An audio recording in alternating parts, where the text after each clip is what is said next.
The ninth rejection was a voicemail, not a call. A voicemail left at 6:43 p.m. on a Friday. The specific time of day when people leaving messages have calculated that the recipient will not call back until Monday, by which point the discomfort will have faded. Executive Chef Marcus Dune at the Whitmore Hotel had left 14 seconds of audio saying that while Gabriel's application had been impressive, the position had been filled. And thank you for your interest. And the line had clicked off with the particular finality of a door that has been closed by someone who was never really considering opening it. Gabriel Asante sat in his car in the parking lot of the restaurant where he had been working prep since March and listened to the voicemail twice. Then he called his mother. Then it drove to the waterfront and sat on a bench for an hour and a half, watching the harbor, and did the thing that people do when they are deciding whether to keep going. The accounting, the inventory, the honest assessment of the distance between where they are and where they understood themselves to be capable of reaching. The accounting took 90 minutes.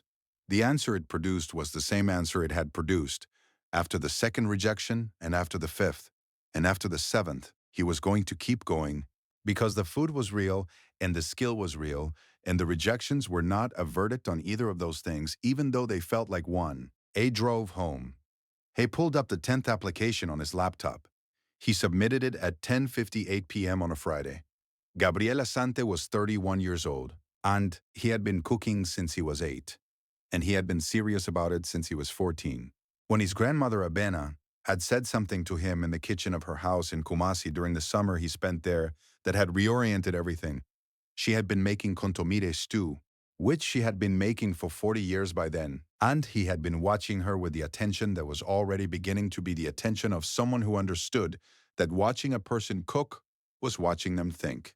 And she had looked at him and said, "The food knows whether you respect it." He had asked her what she meant. She had said, "If you cook with fear, the food is afraid. If you cook with love, the food is loved. The people eating it can feel the difference even if they cannot say what the difference is." He had carried that sentence for 17 years. He had carried it through culinary school at Johnson & Wales, where had been one of 11 black students in a program of 230, and where he had learned that classical technique was a language, and that fluency in it was non-negotiable, and that the question of what you said with it came after. He had been, by every measurable standard, one of the best students in his cohort. His instructors knew it. His classmates knew it.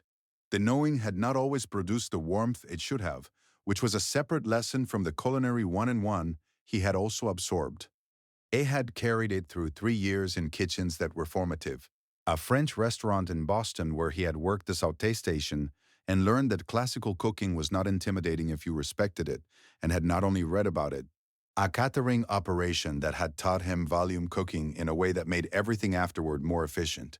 A restaurant in Atlanta run by a James Beard-nominated chef who had treated him the way she treated every cook in her kitchen, which was with the specific demanding respect of someone who understood that the only thing she owed her staff was the best version of their own abilities. He had been in that kitchen for 2 years and left only because the chef was closing the restaurant and moving to a consulting role. He had carried it through 2 years in kitchens that were merely instructive, and one that had been actively hostile, a fine dining restaurant where the executive chef ran his kitchen through the specific combination of intimidation and favoritism that produced technically correct food, and a staff with a 30% annual turnover rate. Gabriel had documented what he experienced for 8 months before bringing it to the restaurant group's HR process. The process had produced a written apology and a voluntary departure on his part because the kitchen had become something he could not cook in. And cooking was the whole point. He had carried it through the 9 applications and the 9 rejections, and the bench at the waterfront. The 10th application went to Provision Group. The 9th rejection was about his food. He knew this not because he had been told. None of them had told him. Not directly, not in any language that admitted what was actually happening, but because he had done what careful people do when a pattern is emerging. He had mapped it. 9 positions. 2 things in common. The first, every single one had used, at some point in the evaluation process, a version of the phrase "not quite the right fit," which was the restaurant industry's equivalent of a closed door that had never been opened. The phrase was deployed with the specific confidence of language that has been used so often it has stopped feeling like a decision and started feeling like a description. The second, and the one that mattered. None of them had tasted his food. Not once. Not at any of the 9. The evaluations had been on paper, in preliminary interviews, in stages he had cooked at other restaurants in the portfolio, never in the specific kitchen, never with the specific creative latitude that would have allowed him to demonstrate what he actually cooked. He had submitted menus that were technically orthodox and creatively specific. The intersection of rigorous classical training and the Ghanaian culinary tradition he had grown up in, and the West African diaspora food he had spent 7 years studying and integrating into a voice that was entirely his own. That menu had impressed on paper. In 3 cases, the email responses had used words like exciting and distinctive. Then there had been a stage, or an interview, and then there had been not quite the right fit. It had thought, after the 4th rejection, about whether the problem was the food itself, whether he was misreading his own work, whether the menus were too specific, whether it was asking kitchens to take a risk they were entitled to decline. It had spent 2 weeks thinking about this carefully, the way you thought about the possibility that the problem was you when you had been told 4 times that it was. It had concluded at the end of 2 weeks that the food was not the problem. The food had never been evaluated. You could not conclude that something was wrong with a dish no one had tasted. That conclusion was not comforting. It was clarifying. There was a difference. It submitted the 10th application at 10:58 p.m. on a Friday. The executive chef and culinary director of Provision Group was a woman named Elena Vasquez, who had built the group over 12 years from a single restaurant in a neighborhood that had not yet become the neighborhood it was now, who had won 2 James Beard nominations, and who had said, in the interview with a food publication that Gabriel had read 3 times, that the food she was most interested in was food that required you to know where it came from to understand what it was. A had read that sentence 3 times. Then he had pulled up the 10th application. Elena Vasquez's assistant called on a Tuesday morning, 9 days after the Friday submission. Not an email, a call, which was already different. The assistant said Elena had reviewed his portfolio and wanted to know if Gabriel could come in for a stage that Thursday. She said Elena liked to cook with candidates before she talked to them. A said yes. A showed up Thursday at 2 p.m. with a mise en place kit and a list of dishes he wanted to cook, and the particular calm of someone who had been waiting for the right kitchen for long enough that when it appeared, he recognized it without drama. Elena Vasquez met him at the kitchen door. Not the office, the kitchen door, in her whites, already cooking something that smelled like browned butter and something he couldn't immediately identify, and she looked at him the way people in kitchens looked at each other when they were about to find out what the other person could do. She sighed. "What are you going to cook for me?" he told her. She said, "Use whatever's in the walk-in. I'll be at the pass." It cooked for 4 hours. Not a tasting menu, not 3 careful composed bites of each dish in precise sequence. He cooked the way his grandmother had cooked, which was the way food was supposed to be cooked, with accumulation, with generosity, with a specific attention that turned ingredients into a meal, and a meal into something a room remembered. The palm nut soup took 2 hours.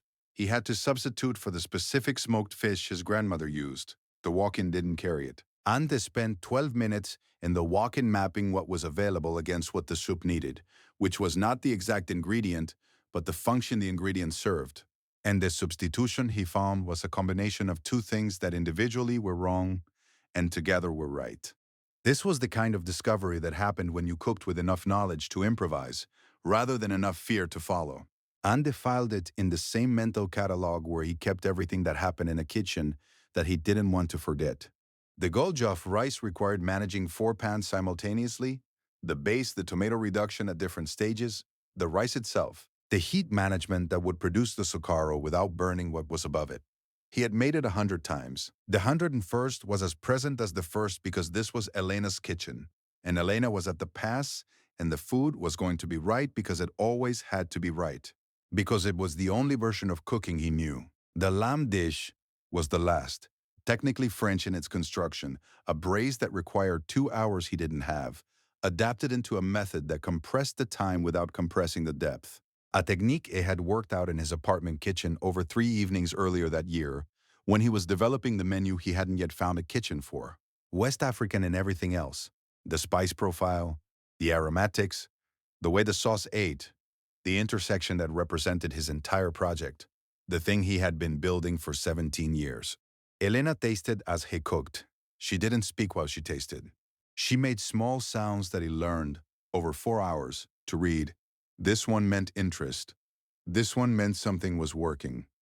This one was the silence of a palate still deciding. He cooked into that silence the way musicians played into the quiet of a good room, trusting it, letting the work speak into it, not filling it prematurely with explanation. At hour 4, she set down her spoon. She said, "Where did you learn the palm nut soup?" It told her about Avena, about Kumasi, about the kitchen and the sentence and the 17 years of carrying it. Elena nodded slowly, not performing consideration, actually considering. Then she said, "I want you to meet someone." The someone was a man named Jerome Park, who was Provision Group's CEO and who had been in the restaurant's back office for 2 hours during the stage, eating from the plates Elena had sent back to him without explanation, running numbers on a spreadsheet that had nothing to do with what Gabriel was cooking. Jerome came out from the office, looking like a man who had eaten better than he'd expected to, and wanted to talk about it. He sat down across from Gabriel at the kitchen's prep table. He had a notepad. He asked 3 questions. The first was about Gabriel's concept, what the food was, stated in his own words, not on paper. Gabriel told him. The second was about what Gabriel would need, kitchen, staffing, timeline, budget parameters. Gabriel told him that too, with the specificity of someone who had spent 9 rejections thinking about exactly this. The third question was, why 9 restaurants had said no. Gabriel looked at him for a moment. Then he said plainly, "Because none of them tasted my food." Jerome looked at the notes he had just taken. He looked at the plates that had come back from the office. Empty. He looked at Elena, who was watching from the end of the prep table, with the expression of a woman who already knew what the next part of the conversation was going to be and had arranged it this way on purpose. Jerome sighed, "I tasted your food." Gabriel said, "Yes." A pause. The particular pause of a conversation that has arrived at its destination and is confirming the address. Jeremy wrote 2 numbers on his notepad. He slid it across the prep table. The first number was a salary figure. The second was a contract value. A 2-year kitchen development agreement that would give Gabriel his own program within Provision Group's 8th location, with the creative authority to develop the menu and the staffing and the sourcing relationships and the culinary identity of the restaurant around the food he actually cooked. Gabriel looked at the numbers. Then he looked up. "I have one condition," he said. Jerome and Elena both waited. "I want a line in the contract that says the menu cannot be changed without my approval." A pause. "I've watched good food get managed into something else. I'm not going to let that happen here." Jerome looked at Elena. Elena looked at Jerome. Some communication passed between them that had the quality of a long professional relationship, confirming something it had already established. Jerome picked up the notepad. He wrote 1 sentence. He slid it back across. "Chef's menu approval required for any changes to core program." "Sing wherever you'd like," Jerome said. The restaurant opened 14 months later, on a Thursday evening in October, with 40 covers and a wait list that had been building since the group announced the concept 6 months earlier. The 14 months between the prep table and the opening night had been, in Gabriel's accounting, the best 14 months of his professional life. Not because they were easy. They were not easy. They were the particular difficulty of building something from nothing, which was the only difficulty worth having. He hired 3 line cooks, with the specific care of someone who had worked in a hostile kitchen and understood what the atmosphere of a kitchen produced in the food.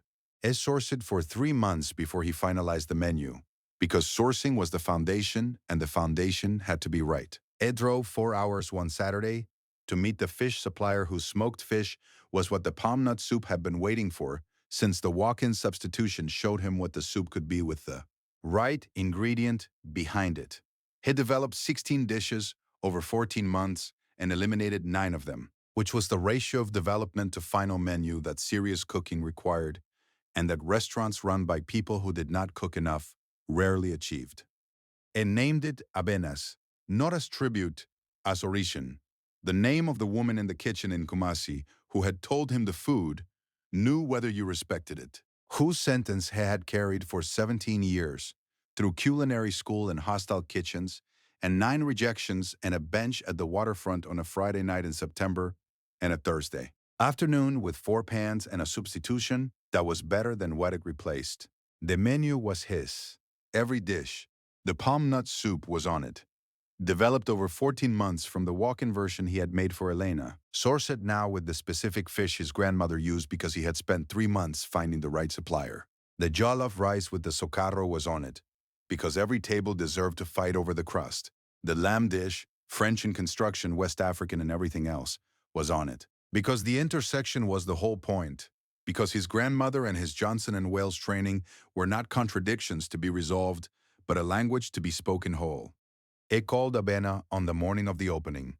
She was 81, still in Kumasi, and she answered the phone in the particular way of elderly women who have learned that calls before 7 a.m. are either bad news or important news, and are braced for either, which meant the greeting was alert rather than warm. The warmth arriving after she understood it was not bad news. He told her the restaurant was opening that evening. He told her the name. I heard her go quiet in the way she went quiet when she was holding something larger than she was going to express immediately. It told her what was on the menu and where the palm nut soup had come from. The walk-in substitution, the 3 months finding the right supplier, the 14 months of development that had turned a substitution into something specific and true. It told her about the 9 rejections and the bench at the waterfront and the Thursday afternoon with 4 pans and Elena setting down her spoon. It told her about Abena's name on the restaurant sign. She was quiet for a longer moment. Then she said, in Twi, the phrase that translated most accurately as, the food knew, which was the sentence. The original sentence, the one from the kitchen in Kumasi, 17 years ago, now spoken back to him from that same kitchen, across the distance of 17 years and 9 rejections and 1 kitchen that had listened. A understood exactly what she meant. He had known it at the pass when Elena set down her spoon. He had known it when Jerome's notepad came back across the prep table with 1 handwritten sentence. He had known it standing in the walk-in on a Thursday afternoon, finding a substitution that was better than what it replaced. And known it at the waterfront bench in the dark. And known it in the Johnson and Wales Southgate station. At 22 years old when the technique became fluent enough that the question of what to say with it became available. He had known it for 17 years. He had trusted it. He had kept going. The food had known. The 10th kitchen had listened. And now, 40 covers were set, and the wait list was full, and the palm nut soup was on the stove, and the socarro was building at the bottom of the jollof, and the lamb was resting in the method he had developed over 3 evenings in his apartment kitchen the previous year, and in 4 hours, the first service of Abena's would begin. He got off the phone. He put on his whites. He went to his kitchen. He had work to do. He always had. That had never been the question. The question had always been whether the kitchen would be his, and now it was. And the answer to what happened in the kitchen when the cook respected the food was the answer his grandmother had given him at 8 years old. The people eating it could feel the difference even if they could not say what the difference was. Tonight they would feel it. He went to work.